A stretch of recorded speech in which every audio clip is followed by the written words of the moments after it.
और तीसरा बीटा, और विस्तार से नितिन जी भी आपको बताएंगे पूरी पॉलिसी पे काम कर रहे हैं, क्योंकि हम एयरपोर्ट्स भी बना रहे हैं, हाईवेज भी बना रहे हैं, बाईपास भी बना रहे हैं, और जब तक हम सुगम रास्ता उसको नहीं देंगे तब तक कोई इस कॉलोनी पे रहना नहीं चाहे।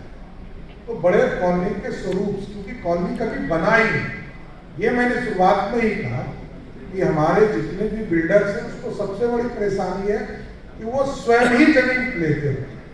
हम सिर्फ नक्शा पास करके ही संतुष्ट हैं। हम आज जो सेस की चर्चा है, ये तो सरकार सिर्फ एक तरह से टैक्स लेने का काम किया, हम सुविधा नहीं दे पा रहे हैं, खुद बोल रहे हैं। हमको सुविधा देना पड़ेगा। हम हेक्टर्स की बात करें, एकड़ की बात खत्म। मैंने ही जानबूझकर कानून इस शहर में लाया कि कोई भी शहर के अंदर 20 फीट के नीचे कोई घर ही सैंक्शन नहीं है, नक्शा ही नहीं पास। 30 फीट के नीचे कोई कॉमर्शियल एक्टिविटीज ही नहीं है। अभी और सुधार की जरूरत है, इससे मैं डिफर नहीं करता। ये बिहार की जो स्थिति है, बिहार के एक तरफ नेपाल है, सामने बांग्लादेश भी है, झारखंड भी है, एक साइड में उत्तर प्रदेश भी है। तो एक जो हब के तौर पे इस्टेब्लिश करना चाहिए बिहार को, शायद हम उस मौका को काफी हद तक चूक भी गए अगर हम डेवलपमेंट की बात करें तो। देखिए, बेसिक नीड हमारी जरूरत थी, बेसिक नीड हम पूरा कर रहे हैं।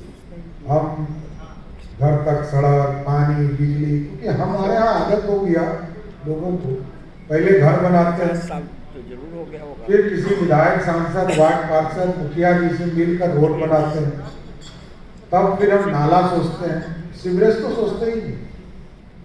तो हम वेल प्लान नहीं हो पाएंगे, मैं खुद ही बोल रहा हूँ। लेकिन इसी प्रोसेस में हमने शुरुआत की। अभी 9 प्रमंडल पर इसकी शुरुआत हम लोगों ने किया है।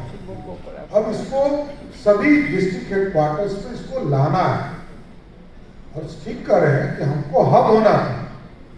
हमसे ज्यादा बुद्धि किसी को नहीं है, लेकिन हमारा बुद्धि दूसरे जगह जा रहा है। और इसलिए मैं कहता हूँ कि बिहारी को सबसे ज्यादा बुद्धि है, क्योंकि इस देश में एक ही परीक्षा होता है जो हाईएस्ट लेवल का परीक्षा है, सबसे ज्यादा बिहारी पास करता है। लेकिन पास हम करते हैं, टॉप भी बिहारी होता है, बॉटम भी बिहारी, लेकिन उसका इस्तेमाल कहीं और होता है, मतलब कोई और स्टेट में होता है। मैं खुद ही मान रहा हूँ कि हमको थोड़ा खुले मन से भी इन चीजों पर चर्चा करनी होगी, और अर्बन पॉलिसीज पर और भी कई काम करने हैं। सम्राट जी, बहुत सारे स्टेट में हम देख रहे हैं कि आज से दशकों पहले जो अर्बन अथॉरिटी होती है, जो प्लानिंग की आप बात कर रहे थे कि हमारा काम सिर्फ नक्शा पास करना नहीं है, हमें ये भी देखना कि आज से 20 साल बाद वो शहर कैसा दिखेगा, 40 साल के बाद क्या सिचुएशन होगा वहाँ। तो उस चीज को हम कैसे बिहार में मतलब उतार सकते हैं? ये सबसे बड़ी चीज है कि सरकार को सबसे पहले हम लोग को ये समझ लेना पड़ेगा कि 0% इन्वेस्टमेंट से रेवेन्यू कैसे आए। हम गवर्नमेंट के मनी को, पब्लिक मनी को लगाकर इन्वेस्टमेंट करके उससे रेवेन्यू नहीं ला सकते। अब इसी के लिए जो कॉलोनीज का काम हमने शुरू किया है, इसमें हम 0% इन्वेस्टमेंट ला रहे हैं। एक तरह से हम रेवेन्यू भी चाहते हैं, हम उसके इंफ्रास्ट्रक्चर को ठीक करेंगे, लेकिन जब उस जमीन को बेचेंगे तो उससे रेवेन्यू भी आए। लेकिन मेरा मानना है कि हम सरकार को इसी पॉलिसीज पर ज्यादा फोकस करना पड़ेगा, जहां इन्वेस्टमेंट मेरा 0% हो, गवर्नमेंट को रेवेन्यू भी। ऐसा नहीं है कि बिहार या पटना के पास लैंड्स नहीं। हम यदि बीटा की तरफ एक्सपेंड करें, फुलवारी की तरफ एक्सपेंड करें, हम यदि पुनपुन की तरह एक्सपेंड करें, हम हाजीपुर की तरह एक्सपेंड करें, हम यदि सोनपुर अभी हम पूरी तरह एक्सपेंड करते हैं, उनको रेवेन्यू आएगा।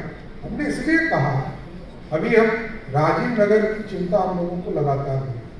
माननीय मंत्री नितिन नवीन जी वहाँ के विधायक भी रहे, लगातार ये चल रहा है। आपको जानकर आश्चर्य होगा, हमने बार बार कहा कि सर रेवेन्यू क्रिएट भी करो और लोगों को सेटल भी करो। पूरे पटना में आप जमीन का कॉस्टिंग खोजिएगा तो आपको 1 करोड़ 1.5 करोड़ रुपया कट्टा मिलेगा, और राजीव नगर के इलाके में जाइएगा तो 25 लाख 40 लाख रुपया कट्टा मिलेगा, क्योंकि वो ऑर्गेनाइज नहीं है।